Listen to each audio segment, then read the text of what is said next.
What an appropriate time to be having this discussion. Let me introduce my guest in studio. Joining me to talk a little bit about water harvesting and where Kenya gets it wrong and how we can get it right.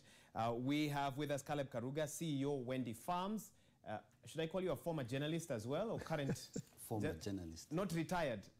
Former. Former. You never know. And we have Odipo Jerfas, director, Judera Group, who's also a journalist in his own way. So I think I'm the odd one out in this discussion today. Gentlemen, thank you so much for finding time to be here with us. Odipo, let me start with you. Watching that story, it sounds so simple. Yes. If it is that simple, why aren't we doing it as a nation? Well, actually, it is actually that simple.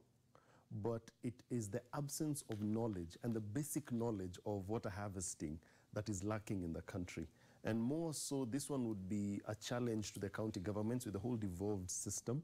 Like you can see what Bishop Masika is doing. Phenomenal work he's actually doing. And harvesting water is actually easier than you would think. Starting from simple things like dams, wells, dam liners, it's actually pretty simple. And it is as simple as it looks, but the absence of knowledge and basic ignorance, and then also traditional farming practices that have actually been an impediment to quite a number of small-scale and large-scale farmers as well. Okay, and of course, to you watching at home, what are your thoughts on this topic? 22422 is our SMS line. We value your feedback. Use the hashtag CitizenExtra on social media, Twitter, Facebook, and I'll be able to read some of your comments. Caleb, to you, why aren't we getting this right? Last year, I think at a time like this, the government launched a water harvesting project and put some money into it. I'm not hearing much about it this year. I don't know if it was started, if it has happened, if it's yet to happen, and yet we still find ourselves in the same place where we are told that, for example, we have food security or enough supply of maize meal until May or June. And that's not reassuring. Why until May or June? And yet, if seeds are not the issue, if the land is available, and if we can harvest water, then why do we have to have those sort of deadlines and cutoff points? I've said a lot. You help put that all into context. Well, I think our main problem as Kenyans is we talk too much and we do nothing. Like what we are doing here in studio right now. Well, we are going to show people how to go and do it right now. Okay. We have conferences, we have good plans, we watch television and we clap. You're like, oh my gosh, Bishop Masika is doing an awesome job. But what are you going to do once you switch off the TV? I'm of the opinion, if you have from half an acre and above, all you need to do is just go and dig a pond. 10 meters length by 10 meters width by 2 meters depth. That will give you 200 cubic units, translated to 200,000 liters of water. Okay, let's do the calculation. Let's make this practical so that we're not just talking. So I dig that hole. Yes. That's labor, or I can do it myself, I assume. Actually, let's go traditional now. Let's make it so simple. You have neighbors. All right, you have guys who are idle. Tell them. Dumakumi. Kuja tuchimbe hii shimo. You make some ugali and some sukuma wiki and a chicken there.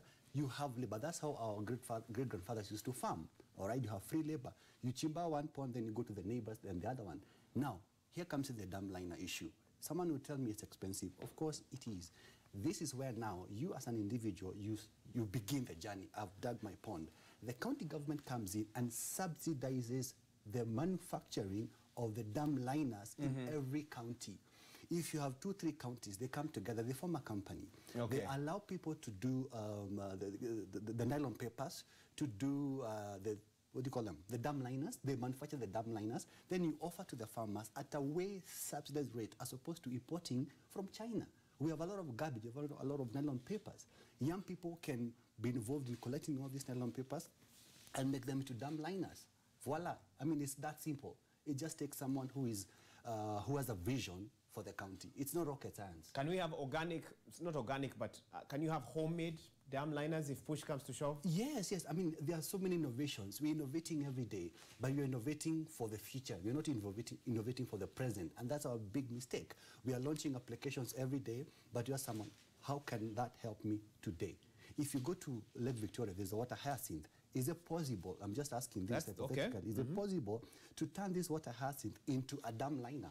Is it possible? Probably it is possible. Then someone should innovate for today. It's going to rain, and in Kenya when it rains, it pours. But what are we doing with all that water? Interesting thoughts that you've raised. Odipo, let me come back to you. I want to read for you a quote by University of Nairobi lecturer Eric Odada. He was quoted in one of the dailies. He said, "Poor planning is to blame for the wastage of water experienced during rainy seasons. Kenya is a unique country where we have people dying both from the effects of drought and flooding in a span of 6 months. It's ridiculous that right now we are hearing of people being swept away because of flooding, and we'll be showing you some of those pictures shortly.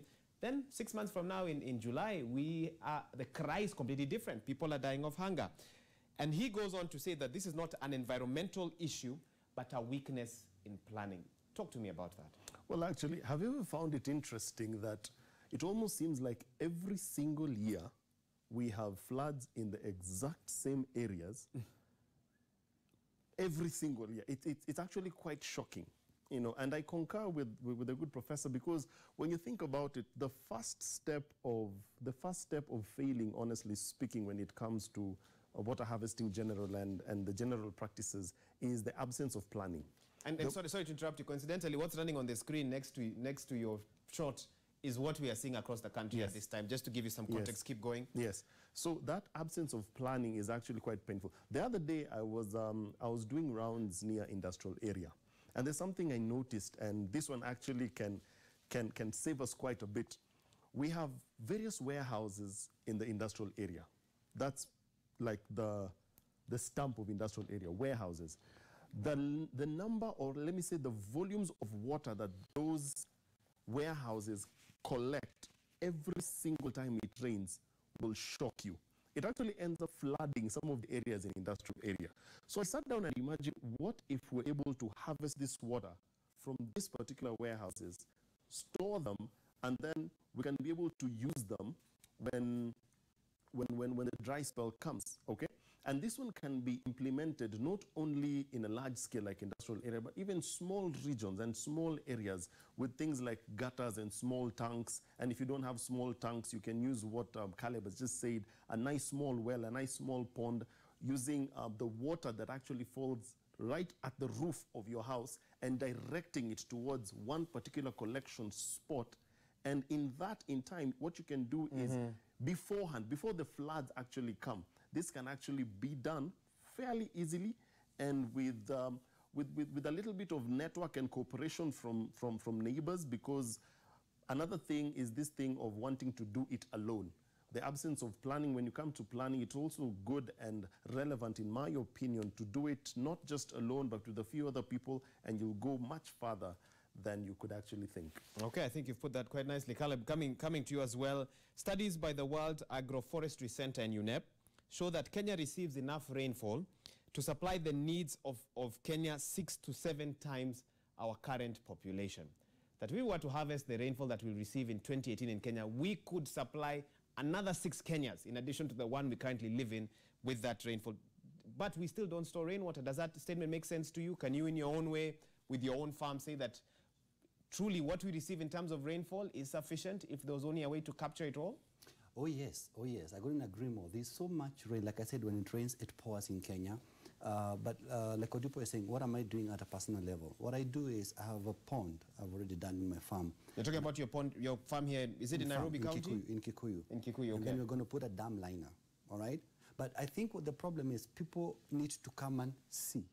I mean, it rains, but then you don't have model farms across the county, spread across the counties, where people will come and see what you're doing. You see, like what Bishop Masika is doing, people are coming to benchmark and see, oh, this is not in Israel, it's in Kenya, it's happening.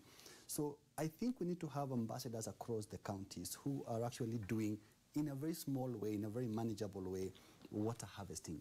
Look, if we are able to harvest water and for 6 months you don't need to have a water bill, then the same water you've harvested, use drip irrigation. Again, you don't harvest, then you do sprinklers. You're using sprinklers, you're going to waste so much water. If we can run the two of them at the same time, then production of food will be much easy. West Pokot, Wajir, we are going to rope in these non-food producing counties or areas and put them in the grid. But we depend on the almighty Rift Valley and other regions that are producing food, but you're putting so much pressure on them. We could say, you know what, Rift Valley produce your maize and potatoes, but in Turkana and Pokot, we are going to do water harvesting, and you guys will be doing horticulture. You will be doing cabbages and broccolis and cauliflower for export, because we have enough water. But it starts with, I as an individual, as a county government, how long would it take for, say, the national government to say, you know what, all these NYS earth movers or whatever, they'll go and scoop a pond in every sub-county, like 5 of them. How much fuel would that pond, consume, the lorry consume, or the earth mover consume? Very little. But it takes, and it requires political goodwill. If you don't have goodwill from the grassroots, from your area chief to everyone from the MCA, people who have the heart for that, if you don't have that, you can only do so much. You can only move so much. A lot is becoming very clear to me at this moment. So we need a national plan, a national vision. We need county collaboration. Yes. And then we also need county strategy, where one county says, since this other county is growing this, in bulk or, large scale, so to speak, we will grow this instead to complement what is happening on this other side. Exactly. And then we also need sort of like a strategy to make sure that every region, there's a plan in regards to water harvesting, so that, if you can divide Kenya into regions, each region should have access to water even when there's no water, because somewhere around there, someone has harvested enough water, for the needs. Again, who will do all this? That is the big question. Odipo, coming back to you, Bishop Masika in that interview said that there is no area in Kenya that is dry. Can we really say that? Actually, yes, I concur with him. Kenya is one of the most blessed countries you could ever imagine. Literally, I highly doubt, according to the research I've done, I highly doubt if there's a place in Kenya where you cannot plant something that's either used in the manufacturing industry, it's either used as food product, or can be used somewhere. Okay. There is no place whatsoever. I saw a feature once upon a time that was done and blew me away, that was it West Pokot or Nandi, one of those dry areas. They were literally harvesting aloe vera from rocks. Rocks. These things are growing on rocks. They were extracting the aloe vera extract and then packaging it and then sending it to someone who was buying it, was actually doing the export version of it. And this one, I agree with that, because when you think about it, have you ever sat down and compared Israel and Kenya? You will actually be shocked. And if you sit down with an Israeli farmer and talk to them, they will, and tell them our problems, okay? Our problems in terms of, there was no rain. You will actually realize that the rain that we receive in a month, they probably receive in a year. So we have no excuse whatsoever to actually say that Kenya is dry. It's just going back to the aspect of poor planning.